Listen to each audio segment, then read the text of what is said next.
इश्क लिकाईंदो हुजे जेको लिकाइण चाहे त बि लिकाए न सघे। काज़ान ज़ाक्स सां मूंखे लॻे थो त जेको ख़ासि तौर ते अयाज़ जो जेको हिकिड़ो रिश्तो रहियो आहे बार बार काज़ान ज़ाक्स जो उन ज़िक्र कयो आहे त तव्हां उहे ख़ासि तौर ते उहे कुझु ज़रूरु उहे उन जे बारे में ॿुधाइजो जंहिं अयाज़ खे मुतासिर कयो घणो इहो यूनानी अदीब काज़ान ज़ाक्स। जी जी काज़ान ज़ाक्स शेख अयाज़ खे तमामु घणो मुतासिर कयो ऐं शेख अयाज़ चयो आहे त मां काज़ान ज़ाक्स मां तुंहिंजो ॿियो जनमु आहियां। ऐं काज़ान ज़ाक्स जूं काफ़ी सिटूं जेके आहिनि शेख अयाज़ पंहिंजे नाले लिखी वियो आहे। मिसाल चवे थो त मूं अहिड़ी मां हिन वण खे हींअर बि चवां त उहो सुकल वण खे हींअर बि हुकुम कयां त उहो शादाब थी वेंदो। काज़ान ज़ाक्स जॾहिं यूनान जो तमामु वॾो शाइर आहे ऐं नावल निगार ऐं हुनजो रिपोर्ट ग्रीको गुरु रजनेश थो चवे त मूं 3 दफ़ा पढ़ियो आहे ऐं बार बार पढ़ियो आहे। अयाज़ थो चए त रिपोर्ट ग्रीको मूं बि काफ़ी पढ़ियो आहे ऐं शेख अयाज़ जो जेको सफ़रनामो आहे थर जो किथे न वञिबो थक मुसाफ़िर उहो काज़ान ज़ाक्स जे रिपोर्ट ग्रीको जहिड़ो ई आहे। ॿ तमामु वॾा जेको आहे लेखक आहिनि हिकिड़ो आहे रसूल हमज़ा तोफ़ उनजो माए दाकिस्तान जेको उर्दू में बि तर्जुमो थी हिते आयो हुयो मेरा दाकिस्तान जन बि पढ़ियो हूंदो उन जहिड़ो कमाल जो किताब दुनिया में वरली मिलंदो। ॿियो आहे काज़ान ज़ाक्स जो रिपोर्ट ग्रीको ज़ुरबाद ग्रीक बि उनजो आहे ऐं 8000 सिटूं उन ओडेसी लिखी आहे। उहा जो कमाल जी हिकिड़ी शइ आहे हुनजी। ॿियो आहे क्राइस्ट रीक्रूसिफाइड जॾहिं 1971 में शेख अयाज़ सखर में जेल में आहे त उहो किताब पढ़ी रहियो आहे क्राइस्ट रीक्रूसिफाइड छाकाणि त काज़ान ज़ाक्स पोइ वरी ईसाई थी वियो हुयो जीअं टालस्टॉय आख़िर में ईसाई थी वियो मज़हबी थी वियो हुयो।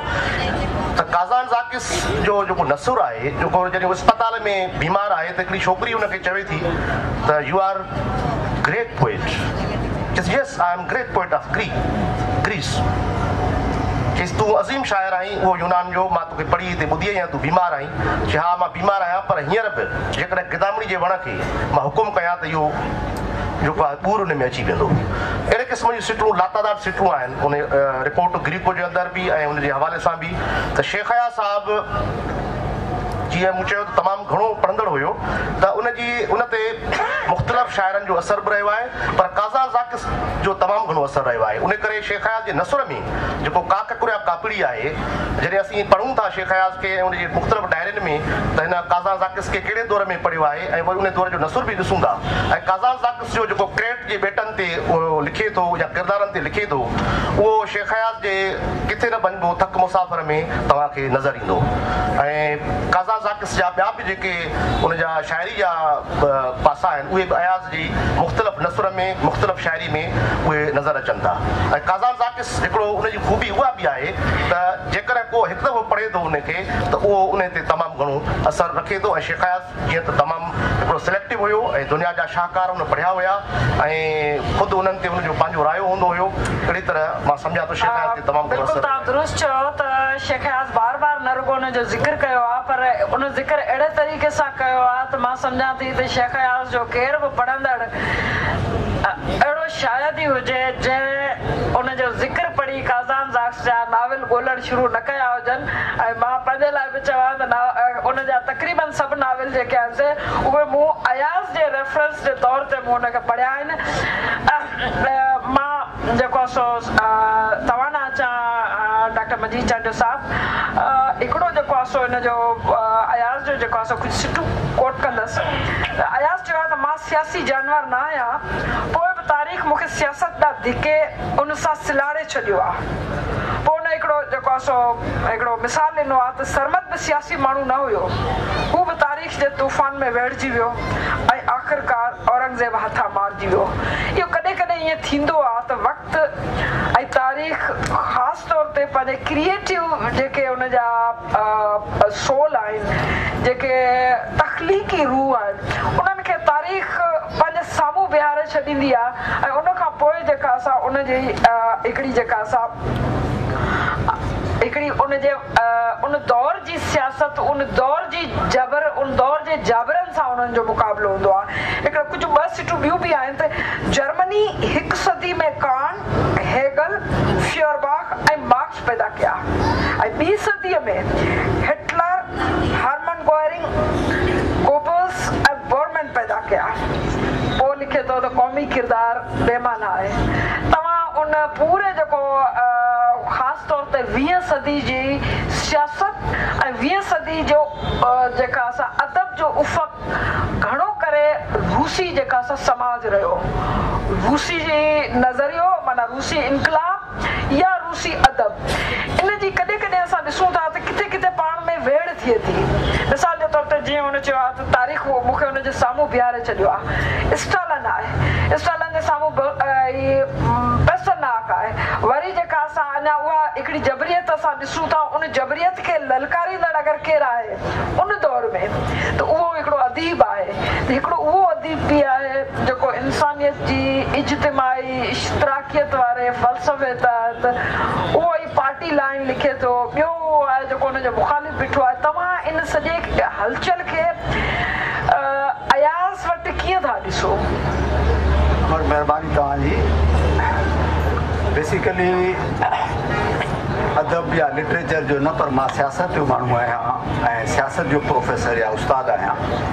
पर जीअं तव्हां पंहिंजी ओपनिंग में चयो त शेख अयाज़ चयो त मां सियासी न आहियां, पर मूंखे सियासत में सलाहियो वियो आहे जीअं सरमद खे, त पंहिंजे दौर जा हर वॾो शाइर उहो पंहिंजे दौर ऐं पंहिंजे मुल्क में ज़रूरु जेकॾहिं उहो वॾो शाइर आहे त उहो उन वक़्त जी सूरत हाल ऐं उन वक़्त जी सियासत सां हर सूरत में सलाहिजी वेंदो। जीअं शेख अयाज़ सलाहिजी वियो, या जीअं जेकॾहिं चऊं त असां रूस जा जेके वॾा वॾा शाइर आहिनि उन वक़्त में उन्हनि बि बग़ावत कई, रोमानोव फैमिली सां बग़ावत कई उन वक़्तु जेका आहे सा रूस जी एरिस्टोक्रेटिक गवर्नमेंट सां।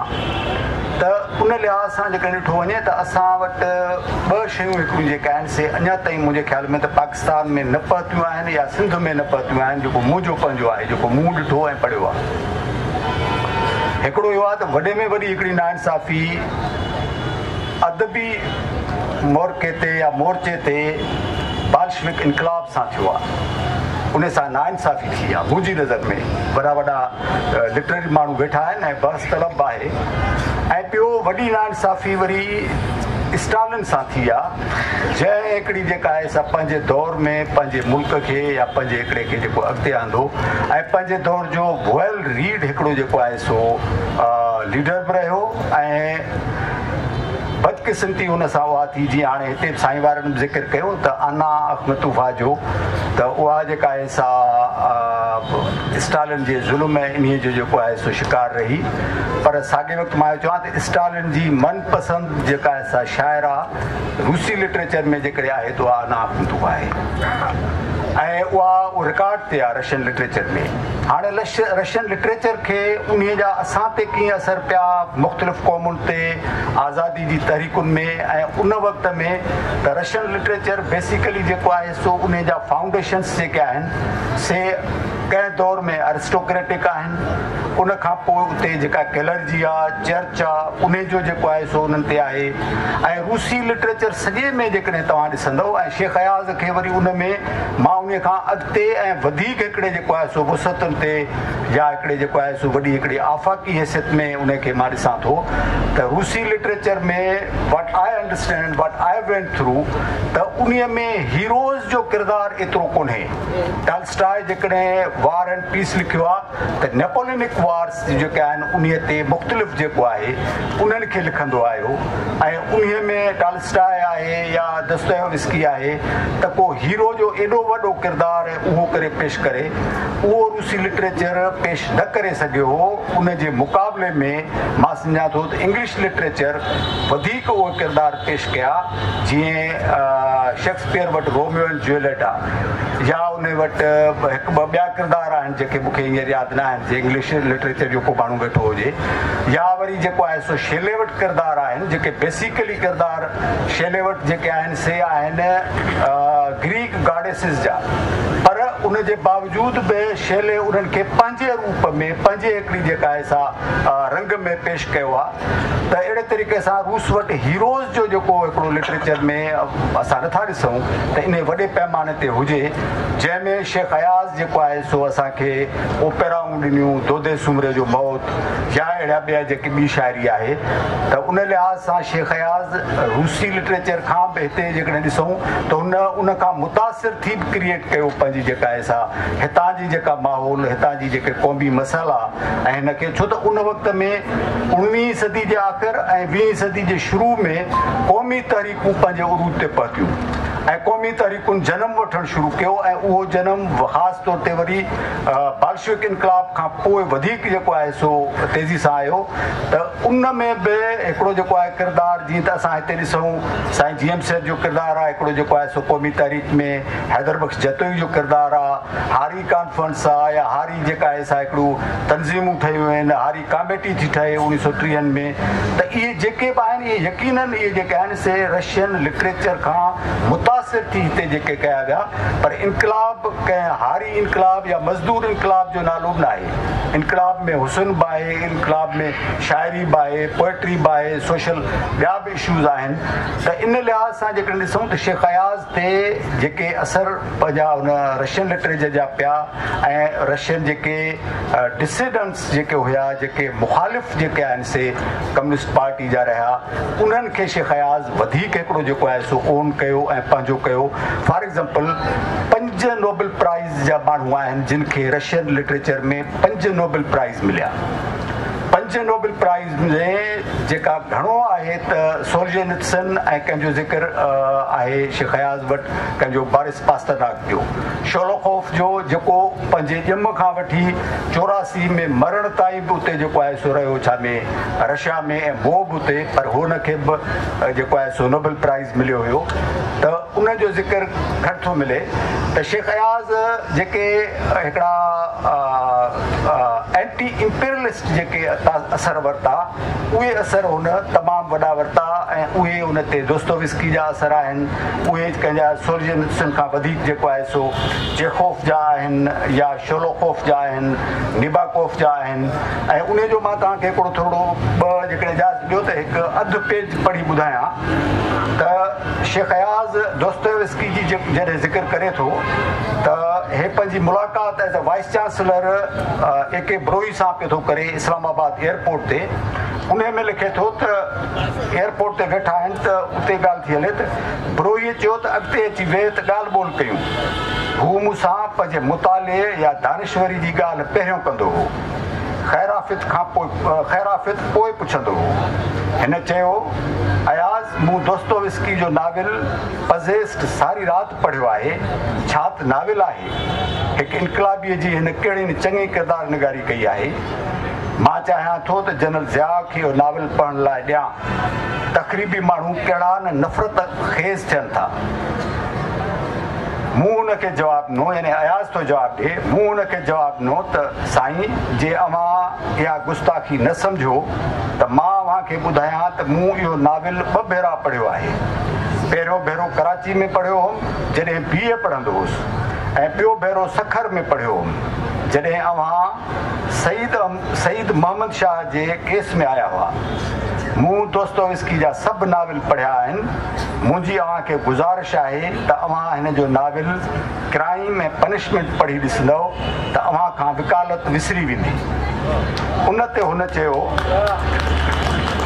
जे तूं दोस्तोविस्की खां मुतासिर हुए त तो सन में इहा तक़रीब पसंदि आपेरा तोदे जो मौत कीअं पढ़ी हुई हाणे इन में वधीक दोस्तोविस्की जो ज़िक्र थिए थो डिस्कस थिए थो पर ए.के. ब्रोई जेको भली हुन जा नज़रिया हुजनि पर हू हिकिड़ो सिंध जो दानिश्वर हुयो पंहिंजी हिकिड़े साॼी धुर जो त उहो उनखे उन में चवे थो त जे तूं उन खां मुतासिर आहीं उन जा नाविल त पोइ इहा तो दोदे सुमरे जो मौत कीअं सन में वेही पढ़ियो मूं जवाबु ॾिनो तव्हां कुझु चयो मूं जवाबु ॾिनो त साईं जे अव्हां ॿीहर पढ़ी ॾिसंदव त इहा अव्हांखे आर्ट जो शाहकार नज़र ईंदी का बि धुर तरफ़ लाड़े जे बावजूदि मूं कम्युनिस्ट पार्टी में शमूलियत हासिलु न कई आहे मां हर आमराना क़ुवत जो मुख़ालिफ़ आहियां पोइ उहा प्रोलतारी हुजे या कंहिं शख़्स जी ज़ात ताईं महदूद हुजे हाणे इहा जेका आहे सा स्टालिन ते इहे असर आहिनि, पर स्टालिन रूसी लिटरेचर खां मुतासिर हूंदे बि पंहिंजी धरती केरु अयाज़ जेको आहे पंहिंजी धरती ऐं पंहिंजे वतन ऐं हितां जी जेका करे थो ऐं दुनिया में जेके इनकलाब उन वक़्तु ख़ासि तौर ते इहो जेको कोल्ड वॉर जो दौर आहे, जीअं साईं ज़िक्र कयो त उन वक़्तु वियतनाम जी जंग पंहिंजे ज़ोरनि ते आहे ऐं वियतकांग्स जेके आहिनि, जेके गोरिलाज़ आहिनि वियतनाम जे तरफ़ां, त उन्हनि ते जेका अयाज़ जी शाइरी आहे उहा बि दंग जी आहे। उहा तव्हांखे शाइरी पोइ बाद में जेको आहे सो ॿुधूं था। ज़फ़र तव्हां ॾे वापसि अचूं था।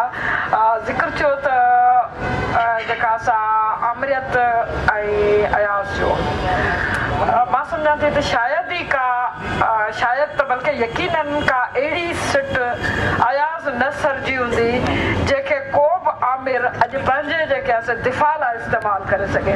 इहा हिकिड़े पंहिंजे क्रिएटिव राइटर जी पंहिंजे आर्ट सां ऐं पंहिंजे हुन सां हिकिड़ी सचाई जो जेको आहे नतीजो आहे। पर उन बावजूदि उहो आर्टिस्ट हिकिड़े समाज जी जोड़जक में हिकिड़े जेका असां जंहिंखे चइजे त मुनसिफ़ाणे समाज जी उन में कंहिं न कंहिं तौर ते उनजो हिसेकार रहे थो। जेको आहे सो हुन लिखियो हुयो, अयाज़ लिखियो हुयो त कुझु साल अॻु सार्तर अदब जी अहमियत खां ई इनकार कयो हुयो ऐं चयो हुयईं त मूं ॿार खे बुख विघे मरंदे ॾिठो आहे। को बि नावल कंहिं बि मरणी ॿार सां तोरे नथो सघिजे। ॿार वारो पुड़ हमेशह भारी हूंदो। पोइ उन ते लिखे थो त उन ते नकाद क्लाडी साइमन बेसब्री सां चयो त लाश ऐं किताब कॾहिं साॻी तराज़ी में तोरिया विया आहिनि। आख़िर लिखिजे छाला ऐं शाया छाला कजे। अयाज़ लिखे थो त मां भायां थो त सार्तर ऐं साइमन ॿई ग़लति हुआ। नावल बि उन महाज़ जो हिसो थी सघे थो जो ॿार जी बुख विघे मौत जे ख़िलाफ़ ठाहियो वञे। तव्हां इहे कीअं था ॾिसो त अयाज़ जेको आहे सो हिकिड़ो उन महाज़ जो सिपाही आहे जेको दुनिया जी आमरियत खां वेंदे पंहिंजी दौर जे जबर खे मुंहुं ॾींदो थो अचे ऐं उन में हिननि सभिनी दुनिया जे तारीख़ी ऐं अदबी हवालनि खे कीअं पंहिंजे दिफ़ा जे तौर ते हिकिड़ी ज़रह वांगुरु हुनखे इस्तेमालु करे थो ऐं उन जा पोयां बि उहो साॻियो ॻाल्हाए वञे थो जेको हुनखे ॻाल्हाइणु खपे। ॾिसो, अयाज़ जा जो कंट्रीब्यूशन इन कॉन्टेक्स्ट में जेको तव्हां सवाल रखियो आहे, अयाज़ उन वक़्तु असांखे आइडेंटिटी ॾिनी जॾहिं हिकु स्टेज सां असांखे इलिटरेट बनायो वियो। माना ऑफिशियली चयो त बाबा हाणे सिंधी न, हाणे उर्दू तव्हांजी जेको आहे ऑफिशियल ॿोली आहे। माना एडमिनिस्ट्रेटिवली हीअ सॼी जेका क़ौम आहे क़ौम हुई सा इलिटरेट थी वई। हिकिड़ो त इहो आहे। ॿियो जेको बेगानगी जो अहसासु हो, एलिनेशन जो अहसासु हो, उन खे अयाज़ टोड़ियो, उन खे अयाज़ रद्द कयो। उन में हिकिड़ो अंग्रेज़ी में जुमिलो चवंदा आहिनि पर उहो आम तरह मशहूरु आहे लिटरेचर में, he stop them to don't interpret us. हुन ॿियनि माण्हुनि खे रोकियो त तव्हां असांजी वज़ाहत न कयो, असां पंहिंजी वज़ाहत पाण कंदासीं। जॾहिं हुन पंहिंजी वज़ाहत पाण कई त अयाज़ सिंध खे हिकिड़ो नओं शऊर ॾिनो, नई आइडेंटिटी ॾिनी ऐं उहा आइडेंटिटी ईअं आहे जंहिंजे लाइ खणी चइजे या मिसाल ॾिजे त हिकु पिपड़ जो वण जंहिंजूं पाड़ूं त पंहिंजी धरती में मज़बूती सां खुतल हुजनि पर उन जे ॾारनि ऐं उन ते शाखुनि ते के बि पखी, के बि नवां नज़रिया, के बि आइडियाज़ वेही सघनि। त हिकिड़ो त अयाज़ इहो वॾो कंट्रीब्यूशन आहे।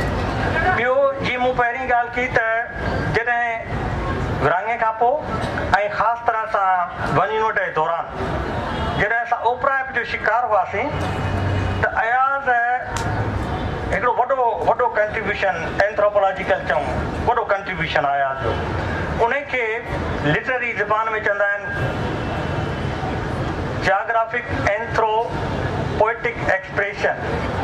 शाइरीअ में अहिड़ी शाइरी कयो जो तव्हांजे माग मकान जी अहमियत हुजे, रनीकोट आहे धाड़ियल, तव्हांजे प्रॉपर हीरोज़ जी अहमियत हुजे, दोदे सुमरे जो मौत, ऐं उनजी पोइटिक एक्सप्रेशन हुजे। पर अयाज़ इज़ाफ़ी कमु इहो कयो त उनखे लोकल ताईं न रखे, उनखे इंटरनेशनल ताईं खणी वियो। इंटरनेशनल इंटरनेशनल ताईं जॾहिं खणी वियो त अयाज़ जी शाइरीअ में जेका अयाज़ हमसर आहिनि घणे खां घणा शहरनि जा नाला मुल्कनि जा नाला किताबनि जा नाला अयाज़ जी शाइरी में मिलनि था या उन नसर में मिलनि था। ॿिए पासे ते घणे खां घणा प्रोनाउंस अदीबनि जा शाइरनि जा नज़रियनि जा टर्म्स इस्तलाह उहे अयाज़ जी शाइरी सां में मिलनि था। त अयाज़ जॾहिं इहा जाग्राफिक एंथ्रो पोइटिक एक्सप्रेशन इस्तेमालु कयो त उहो वन यूनिट जे बेगानगीअ मां असांखे कढी इहो अयाज़ जो वॾो कंट्रीब्यूशन आहे। अहिड़े नुक़्ते नज़र सां अयाज़ जेको तव्हां चओ था त आर्टिस्ट तौरु हिकिड़े तरफ़ बुख ऐं बदहाली हुजे ऐं ॿिए तरफ़ आर्ट जो कीअं कंट्रीब्यूशन थी सघे थो त ॾिसो बुख बदहाली ऐं ॿ शयूं माना हिकिड़ी मां हाणे ताज़ो पढ़ी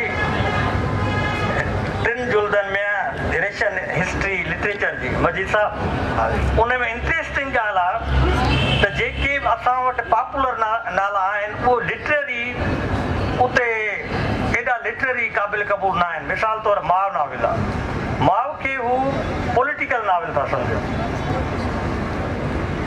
अहिड़े लिहाज़ सां ॿिया ॿ टे नॉविल आहिनि जेको हाणे असांजो मौज़ू कोन्हे, पर मुंहिंजो चवणु इहो आहे त हर उहो अदब जेको पॉलिटिकल फ्रेम में लिखियो थो वञे उहो वक़्त सां गॾु पंहिंजी अफ़ादत विञाए थो वञे।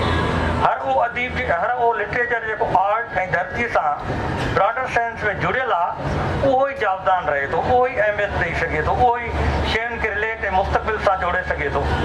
त अयाज़ जी शाइरीअ में 7 अहिड़ियूं माना कैरेक्टरिस्टिक्स आहिनि जेके अयाज़ जे कंटेम्पररी कंहिं बि माना शाइर में न आहिनि। मिसाल तौरु ऐं उहे इंटरनेशनली बि एक्सेप्टेड हूंदियूं आहिनि। मिसाल तौरु अयाज़ जी शाइरी में जॾहिं तव्हां पढ़ंदो त लफ़्ज़ अहिड़ा हुन ऐं ख़ूबसूरती सां इस्तेमालु कया आहिनि ॼण तव्हांखे छुहण जो अहसासु थो थिए। U feel the sense of touching. इहो अयाज़ जी शाइरी में आहे। ॿी अयाज़ जी शाइरी में सूतियात आहे ई आहे।